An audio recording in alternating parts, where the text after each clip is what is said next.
Very good. Who gave him that line? Do you think I can use that? Yes. And in fact, Mr. President, you have 350 million people to liberate.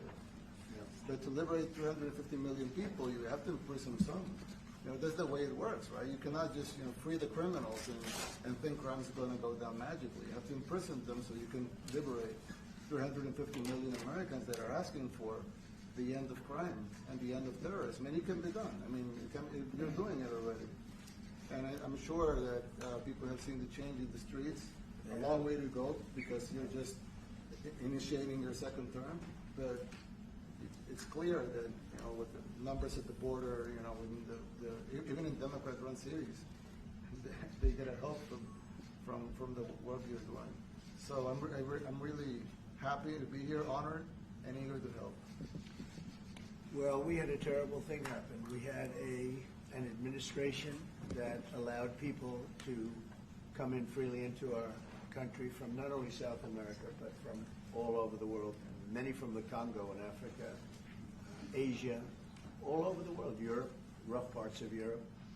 And they came from prisons, and they came from mental institutions, and they came from gangs, and the gangs of Venezuela and other places. And hundreds of thousands and even millions of them came. 21 million people altogether, but many of the people that came, just a tremendous percentage of them were criminals, in some cases violent criminals. We had 11,088 known murderers. Half of them murdered more than one person. This was allowed by a man who, what he did to our country is just unbelievable. So we're straightening it out. We're getting them out.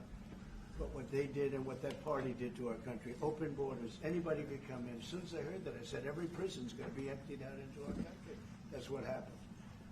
And we're straightening it out. And we just had numbers. We had the highest recruiting numbers in the history of our country going into police departments. And a year ago, we had the lowest numbers. You couldn't hire a biggest change. Yeah. Nobody's ever the seen lowest of the highest. And the military now, Marines, the Army, Air Force, Coast Guard, every slot is, I mean, we have the best numbers we've ever had. We call it recruitment numbers. And we've never had anything like it. We had records on at every single level. But very important, the policemen. The policemen are joining forces now that we're having a hard time with policemen because we weren't protecting our police. Yeah. And we cherish our police. The police are great, and the firemen and everybody else. But we have the highest numbers that we've ever had, the most enthusiasm. Great enthusiasm on trade and other things. We're doing great. We're taking in billions and billions of dollars. We made, 2 weeks ago, I gave them a little bit of a pause because, you have to show a little flexibility. We go back to what we have to do. The markets have been very strong once they got used to it. But we were losing $2 billion a day. There's no company big like this. This is the biggest deal ever made. Now we're making $3 billion a day. We're a great country, but we had stupid people running this country, and I can say it. But what they've done to us at the border should never and can never be forgotten. It's a sin, what they did, and you are helping us out, and we appreciate it. Actually, what you're doing with the border is remarkable. It has dropped, 95%? It's incredible. Okay. As of this morning, 99%, 99.1% to be exact. Why are those numbers not in the media? Well, they get out with the fake news, like CNN over here doesn't want to put them out because they don't like putting out good numbers. They only like putting out because I think they hate our country, actually. Yeah, but it's a shame. You're right. Isn't that a great question? Why doesn't the media? Why don't they put out numbers? Yeah, 99%. I mean, it's crazy, right? We're doing it's great. A crazy turnaround. Christy, could you maybe say a couple of words about the border? How we're doing? It's just been absolutely phenomenal what a great leader can do. Clear direction. Our laws matter.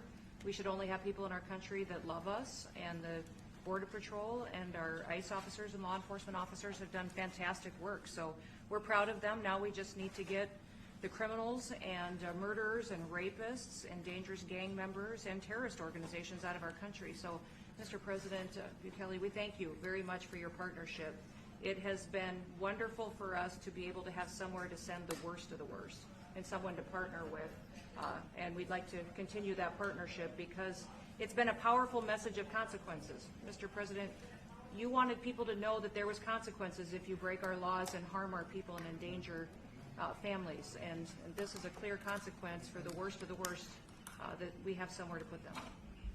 Thank you very much. Yeah, we even had this gang member from Venezuela, one of the ones you sent, and we interviewed him just to get some information, etc., from them. And he said, "Oh well, I got arrested 6 times, but they released me the 6 times, so I should be released again." And then he said, "Well, what's the last thing you do?" And he said, "Well, I shot a cop in the leg, but I didn't kill him. I just shot him in the leg." And we're like, this guy was arrested 6 times here in the United States, 6 times. He was released 6 times, and in the he was released 5 times, and the last time he was sent to El Salvador, right? So he's not getting released. But the last time he shot a cop, actually, and he shot him in the leg. So these are, like you said, there's something broken. The liberal establishment, but they're not running things anymore in this country, and we're run by, and I don't say conservative, I don't say anything, we're run by people with great common sense. Yeah, common sense. Because it's all common sense. It's not liberal conservative, it's common sense. Exactly. Like, do you allow men to play in women's sports? Do you allow men to box your women and box? Because I know you have a lot of boxing. That's violence. That's abuse of a violence woman. against women. It's abuse of a woman. But we have people that fight to the death because they think men should be able to play in women's sports. And some of those sports, it wouldn't matter much, but it still matters. But some of them are very dangerous for women. Some years ago, like you said, a decade ago or so, women rights movements were pressuring so that we enacted specific laws to avoid men abusing women. And I think those laws were great because there were a lot of men abusing women. But now some of the same people are trying to backtrack on that and actually trying to make new laws allowing men to abuse women in sports. So actually that doesn't make sense. It doesn't make sense. It's crazy. They have weightlifting records, right? Yeah. A woman gets up and swings. She's incredible. A guy gets up and beats her by 100 pounds. What are you going to do? A record that hadn't been broken in 18 years. They put on an ounce, quarter of an ounce, eighth of an ounce for 18 years. Now they have a guy come up, ping. The whole thing is crazy. But they continue to fight. And I don't like talking about it because I want to save it for just before the next election. I said to my people, don't even talk about it because they'll change. And but I watched this morning, there was a congressman fighting to the death for men to play against women in sports. And you say to yourself, why? What are they doing, right? What are they doing? But your country's not too big in that. No, of course not. We're big in protecting women. Good. Yeah. That's right. It's a very important form of protection, too. And as you can see, most of my cabinet are women, so. That's impressive. Yeah. That's why you're And running. they're not DEI hires or anything. They They're can just be great at what they do. Right? That's right. This is very impressive. Yeah, This no. is a first. We've had women, but we've never had 3 of them right here. That's 4 and 3 And men. look at what we have. You guys feel a little bit mistreated? That's good. I like it. We've been advanced. I've been very advanced in that regard too. We have Pam, who's been so fantastic.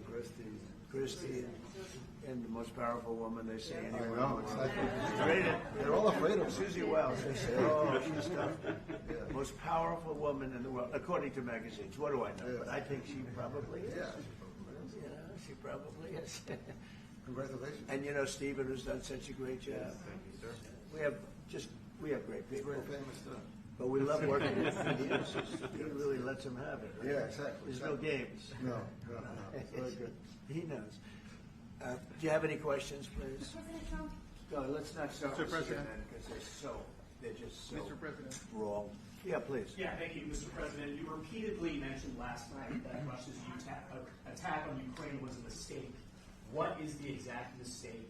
And have you given Putin a deadline to actually move toward a ceasefire? The mistake was letting the war happen. if Biden were competent, and if Zelensky were competent, and I don't know that he is. We had a rough session with this guy over here. He just kept asking for more and more. That war should have never been allowed to happen. That war, I went 4 years and Putin wouldn't even bring it up. And as soon as the election was rigged and I wasn't here, that war started.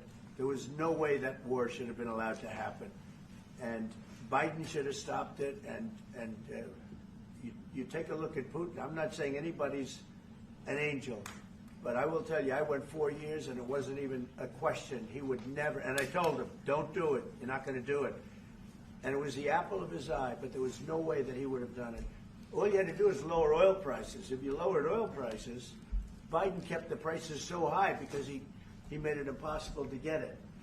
If you lowered oil prices, you would have never had the war. But you wouldn't have had it with me anyway. That war would have never happened. And I think it's a great abuse. So now what do? You get a country where 25% of its land is gone, and the best locations, where millions of people are killed. You know, you haven't reported accurately the death. And this was Biden's war, and I'm trying to stop it. And I think we're going to do a good job. I hope we're going to do it. They lose 2,500 young people a week, think on average. Now, they're Russians and they're Ukrainians, but it's 2,000. We don't care. It's like whatever it is. They're not from your country, they're not from mine, but I want to stop it. 2,500, it's a killing field. It's like the Civil War. You take a look, I look at the satellite pictures. This should not be happening in our time. Of course, our time can be pretty violent, as we know. But that's a war that should have never been allowed to start. And Biden could have stopped it, and Zelensky could have stopped it, and Putin should have never started it. Everybody's to blame. Have you spoken to President Zelensky, sir, about his offer to purchase more Patriot missile batteries? Oh, I don't know. He's always looking to purchase missiles. You know, he's against. Listen, when you start a war, you got to know that you can win the war, right? You don't start a war against somebody that's 20 times your size, and then hope that people give you some missiles. If we didn't give them what we gave, remember, I gave them javelins. That's how they won their first big battle with the tanks that got stuck in the mud, and they took them out with javelins. They have an expression that Obama at the time, Obama gave them sheets and Trump gave them javelins. But there's something that should have never happened. It's a really shame. The towns are destroyed. Towns and cities are, you know, largely destroyed. They have the spires, you know, the beautiful spires that go up. They say they were the most beautiful in the world in Ukraine for whatever reason, but the most beautiful in the world, they're mostly laying on their side, shattered and broken. And most importantly, you have millions of people dead. Millions of people dead because of 3 people. I would say 3 people. Let's say Putin, number 1, but let's say Biden, who had no idea what the hell he was doing, number 2, and Zelensky. And all I can do is try and stop it. That's all I want to do. I want to stop the killing. And I think we're doing well in that regard. I think you'll have some very good proposals very soon. Last question, sir. Have you attributed a motive through the FBI investigation behind the attack on Governor Josh Shapiro over the weekend? No, I haven't, but the attacker was not a fan of Trump, I understand, just from what I read and from what I've been told. The attacker basically wasn't a fan of anybody. It's probably just a whack job. And certainly a thing like that cannot be allowed to happen. Good relation with President Bukele, the best guarantee that this time you won't terminate the temporary protected status? I have a great relationship with this man. I have the best relationship with him. We've known each other. I've known him since he was a very young man, as I said, very, very young, and I was impressed. I said, look how this guy is. In fact, you sort of look like a teenager. You look like a teenager. I said, what kind of a country is this? He grew up well in the last 5 years. Do you support the extension for nationals of El Salvador under I temporary support protected him. status? Do you plan to ask Let's hear the question from this very low-rated anchor at CB. Thank you, President. Do you plan to ask President Bukele to help return the man who your administration says was mistakenly Which one is that? deported? The man who was mistakenly deported to El Salvador? Well, let me ask Pam, would you answer that question? Sure, President. First and foremost, he was illegally in our country. He had been illegally in our country. And in 2019, two courts, an immigration court and an appellate immigration court, ruled that he was a member of MS-13 and he was illegally in our country. Right now, it was additional paperwork had needed to be done. That's up to El Salvador if they want to return him. That's not up to us. The Supreme Court ruled, President, that if, as El Salvador wants to return him, this is international matters, foreign affairs, if they wanted to return him, we would facilitate it, meaning provide a plane. So will you return him? And you are doing a great job. Thank you. ¿Usted estaría But dispuesto Stephen a Miller, wait a minute, can you just also respond to that question? Because, you know, it's asked by CNN, and they always ask it with a slant, because they're totally slanted, because they don't know what's happening. That's why nobody's watching them. But would you answer that question also, please? Yes, gladly. So, as Pam mentioned, there's an illegal alien from El Salvador. So, with respect to you, he's a citizen of El Salvador. So, it's very arrogant even for American media to suggest that we would even tell El Salvador how to handle their own citizens as a starting point. As two immigration courts found that he was a member of MS-13. When President Trump declared MS-13 to be a foreign terrorist organization, that meant that he was no longer eligible under federal law, which I'm sure you know, you're very familiar with the INA, that he was no longer eligible for any form of immigration relief in the United States. So he had a deportation order that was valid, which meant that under our law, he's not even allowed to be present in the United States and had to be returned because of the foreign terrorist designation.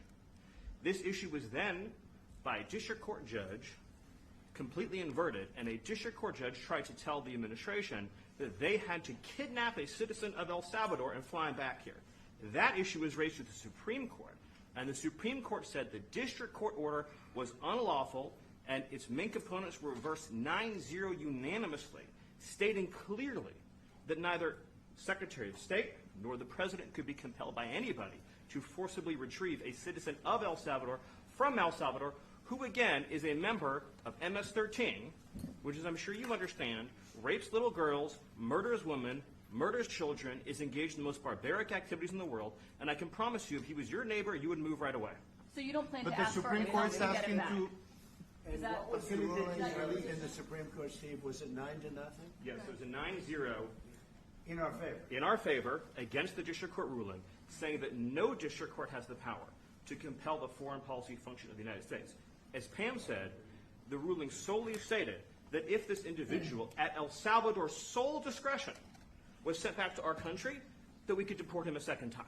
Well, No version of this legally ends up with him ever living here because he is a citizen of El Salvador. That is the president of El Salvador. Your questions about it, per the court, can only be directed to him. I asked ¿Usted lo President liberaría, Bukele, Presidente what is Bukele? can President Bukele weigh in on this? Do you plan to return him? Well, I'm suppose you're not suggesting that I smuggle a terrorist into the United States, right? It's always How can I smuggle? How can I return him to the United States? Like I smuggle him into the United States, or what do I do? Of course, I'm not going to do it. It's like, I mean, the question is preposterous. How can I smuggle a terrorist into the United States? I don't have the power to return him to the United States. But you can release him inside El Salvador. Yeah, but I'm not releasing. I mean, we're not very fond of releasing terrorists into our country. I mean, we just turned the murder capital of the world into the safest country of the Western Hemisphere, and you want us to go back into the releasing criminals so we can go back to being the murder capital of the world? No, that's not going to happen. Well, they'd love to have a criminal, released into our I mean, there's So a fascination. They would love it. But Yeah. They're sick. These are sick people. Marco, do you have something to say about Yeah, I mean, Stephen outlined it. I don't understand what the confusion is. This individual is a citizen of El Salvador. He was illegally in the United States and was returned to his country. That's where you deport people, back to their country of origin. Except for Venezuela, that wasn't refusing to take people back, or places like that. I can tell you this, Mr. President. No, the foreign policy of the United States is conducted by the President of the United States, not by a court. And no court in the United States has a right to conduct the foreign policy of the United States. It's that simple. End of story. And that's what the Supreme Court held, by the way, to Marco's point. The Supreme Court said exactly what Marco said, that no court has the authority to compel the foreign policy function of the United States. We won a case 9-0 And people like CNN are portraying it as a loss, as usual, because they want foreign terrorists in the country who kidnap women and children. But President Trump, his policy is foreign terrorists that are here illegally get expelled from the country, which, by the way, is a 90-10 issue. Well, Mr. President, you said that if the Supreme Court said someone needed to be returned, that you would abide by that. You said that on Air Force One just a few days ago. And they said that it must be facilitated. Why don't you just say, isn't it wonderful that we're keeping criminals out of our country? Why can't you just say that? Why do you go over and over, and that's why nobody watches you anymore. You know, you have no credibility. Please, go ahead. President Trump, thank you so much. How many illegal criminals are you planning on exporting to El Salvador? And President Bukele, how many are you willing to take from the U.S.? As many as possible. And I just asked the president, you know, it's this massive complex that he built, jail complex. I said, can you build some more of them, please? As many as we can get out of our country that were allowed in here by incompetent Joe Biden through open borders. Open borders. You probably hear open borders and you can't even understand it because nobody can understand it. Nobody smart or with common sense can understand it. So we have millions of people that should not be in this country that are dangerous. Not just people, because we have people, but we have millions of people that are murderers, drug dealers. They've been allowed to come into our country by other countries that were very smart.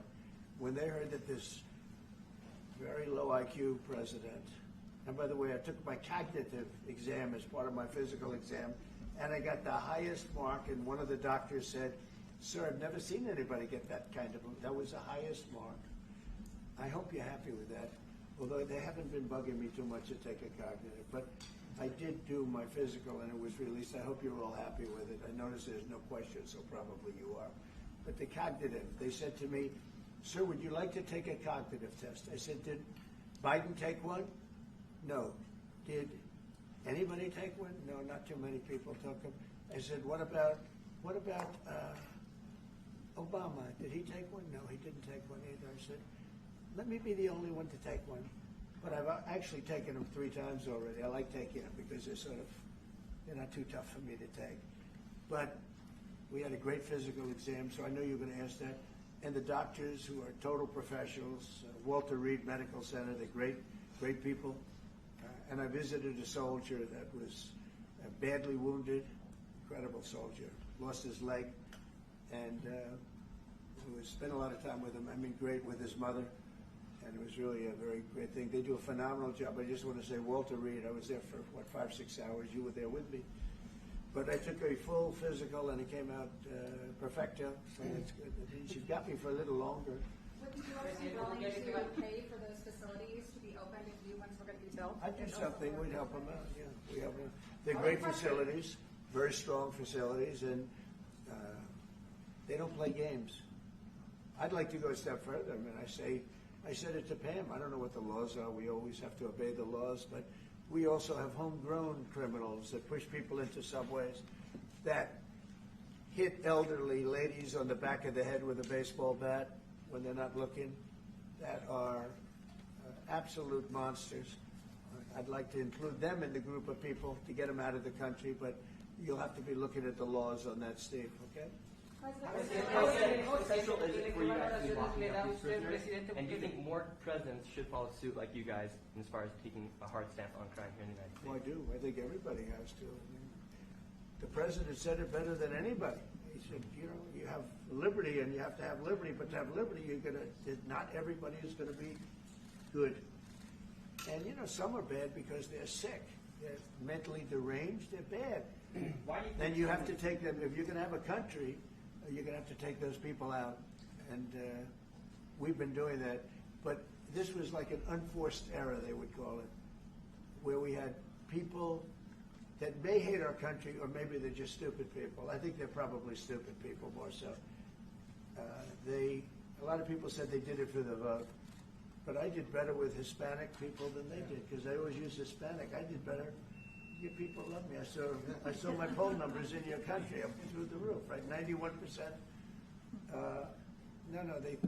Some people think they do it for the vote. But they don't have to do it for the vote. They cheat, you know, they're professional cheaters. That's about the only thing they do well. So We just have had a great relationship, and it's become bigger because of a strange thing that happened. You know, I came back. We had no war in Ukraine. We had no war we had no October 7th Middle East problem. We had nothing. We had no inflation. We didn't have the Afghanistan most embarrassing moment in the history of our country. The Afghanistan not withdrawing, because I would have been out. You know, I had it all set to bring people out with dignity and pride. That was the worst, most embarrassing moment in the history of our country, Afghanistan. We didn't have any of that. You wouldn't have had the war with Russia, Ukraine. You wouldn't have had the Middle East problem because Iran was broke. They had no money because we had secondary sanctions on and lots of other sanctions. And now every single thing, got a problem with Iran, but I'll solve that problem. That's almost an easy one. We got to solve a war that should have never started, Ukraine and Russia, and we'll get that solved. And we have to solve problems, and we already solved inflation. You know, if you look at the numbers are incredible, actually. Stock market's up, and we're not letting other countries take advantage of this country like they have for the last 40 years. So thank you very much. You have a question, please? Yes, Mr. President, thank you so much.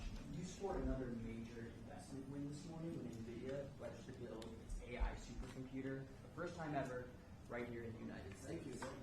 That's a question I like.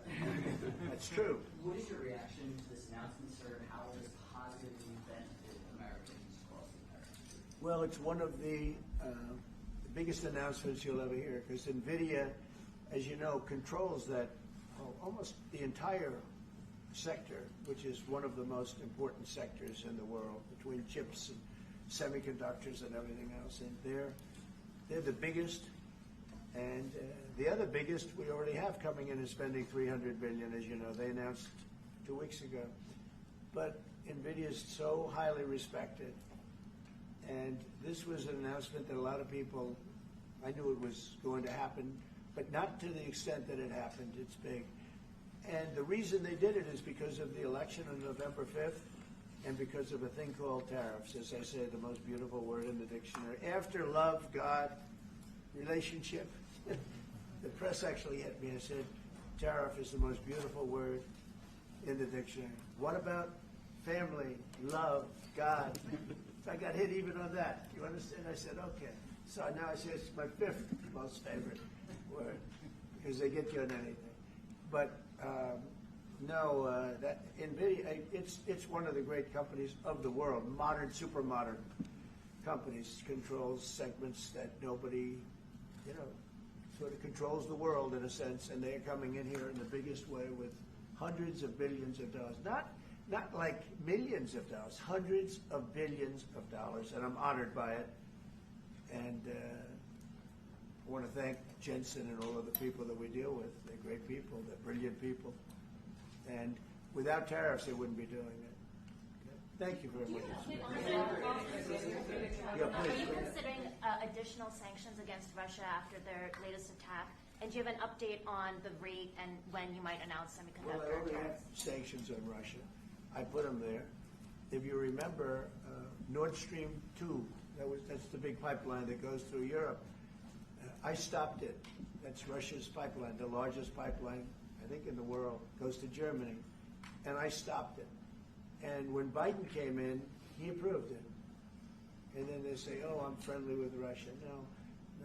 Putin said, if you're my friend, I'd hate to see you when you're my enemy. I stopped the biggest economic job they ever had. I stopped it cold, right? It was dead. You know that, right? And Biden came in and he immediately approved it. What was that all about? And it's a pipeline that takes care of a lot of the needs. Now, it was a very controversial thing, but I stopped it, and Biden approved it. Question? On tariffs? No, not you. Not Update today on potential semiconductor tariffs and potentially pharmaceuticals. What? Semiconductor tariffs and potentially pharmaceuticals. Pharmaceuticals we're going to do. We don't make our own drugs, our own pharmaceuticals. We don't make our own drugs anymore. The drug companies are in Ireland and they're in lots of other places, China. And all I have to do is impose a tariff. The more, the faster they move in. The higher the tariff is very serious. it's inversely proportional. The higher the tariff, the faster they come. And, yeah, we're going to be doing that. That's going to be like we have on cars. We have, as you know, a 25% tariff on cars. We have a 25% tariff on steel and aluminum. And that's what that category fits right now. Do you have a percentage in mind and a timeline? I have a timeline, yeah, not too distant future. We're doing it because we want to make our own drugs. We're doing it because we want to make our own steel and aluminum, lumber, other things. And they're all coming in. We have record numbers, $7 trillion.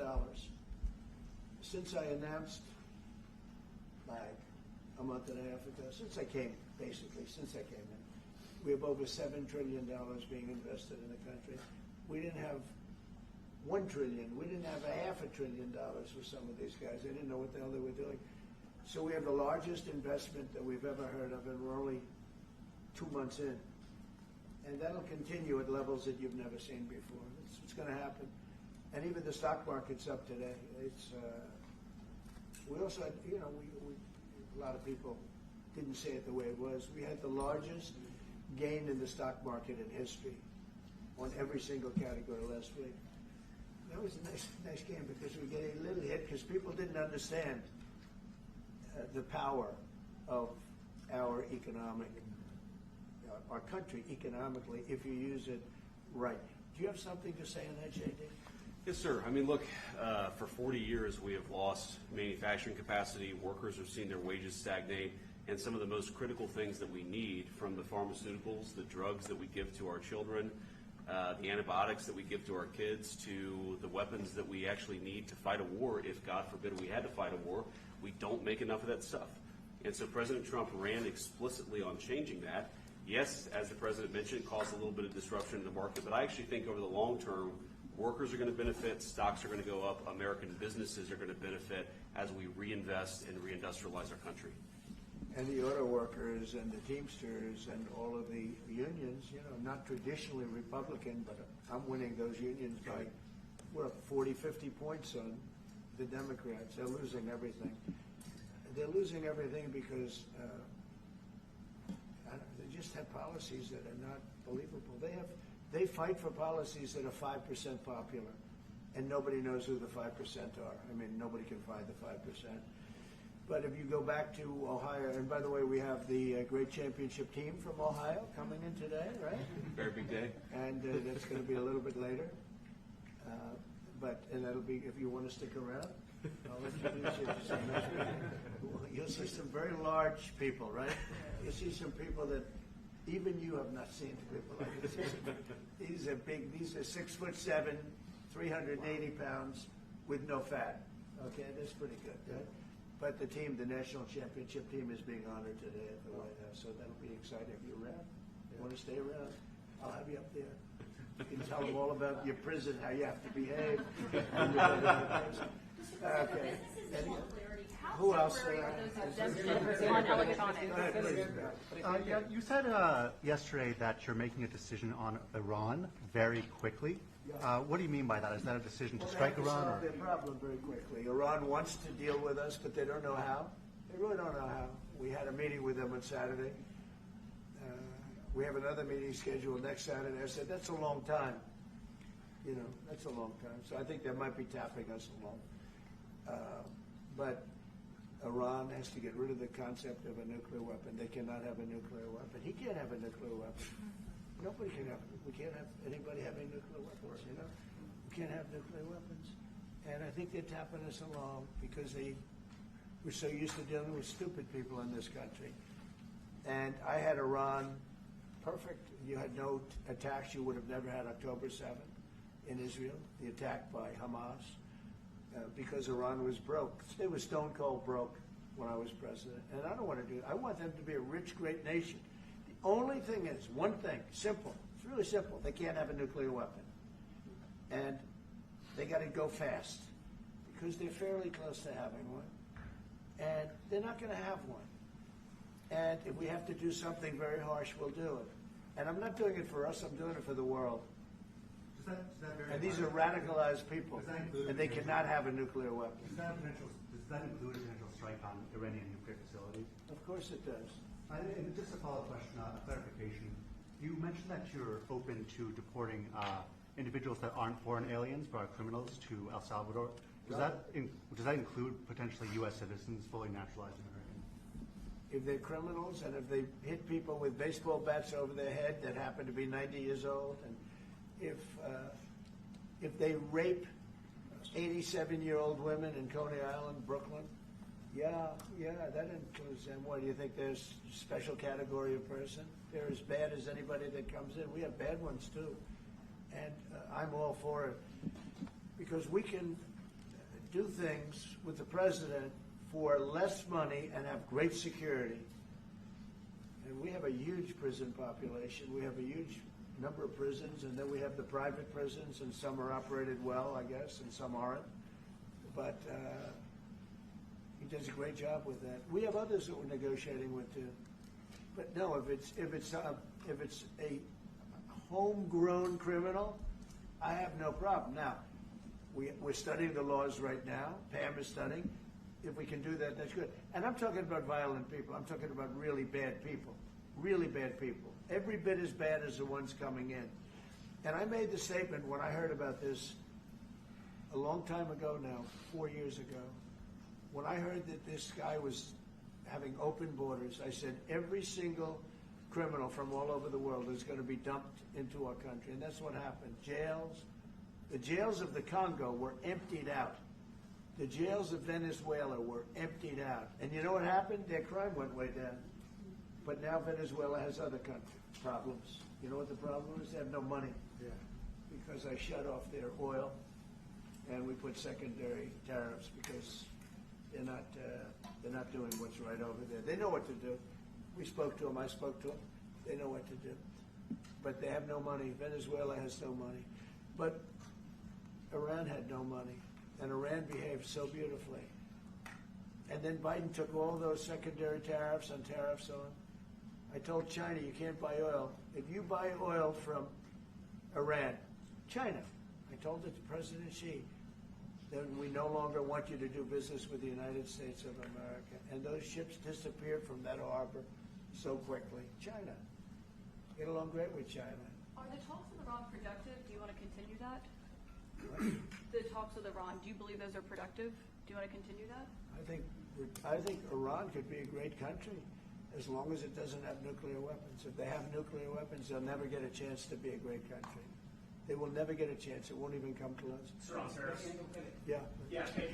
Yesterday you mentioned short-lived product exemptions. Which specific products are you considering, and how long is short-lived? Weeks, months? I'm looking at something to help some of the car companies where they're switching to parts that were made in Canada, Mexico, and other places, and they need a little bit of time because they're going to make them here, but they need a little bit of time. So I'm talking about things like that. What about any Apple products, other cell phones? Look, I'm a very flexible person. I don't change my mind, but I'm flexible.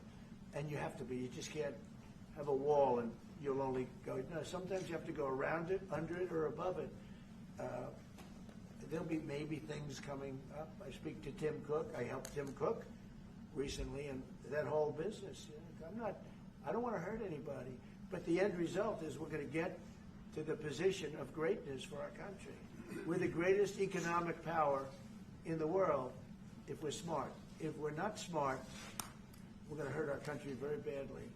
We lost with China over the Biden years trillions of dollars on trade. Trillions of dollars.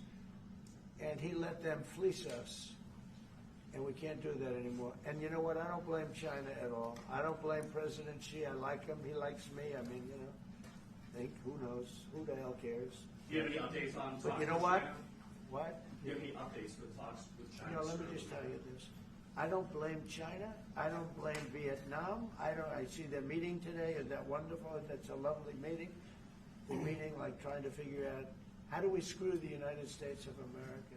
Don't forget, the European Union was formed to do just that. The European Union was formed to hurt the United States and on trade. And they get us on NATO because they don't pay their bills. But now, since I got involved, they have been paying their bills. I took in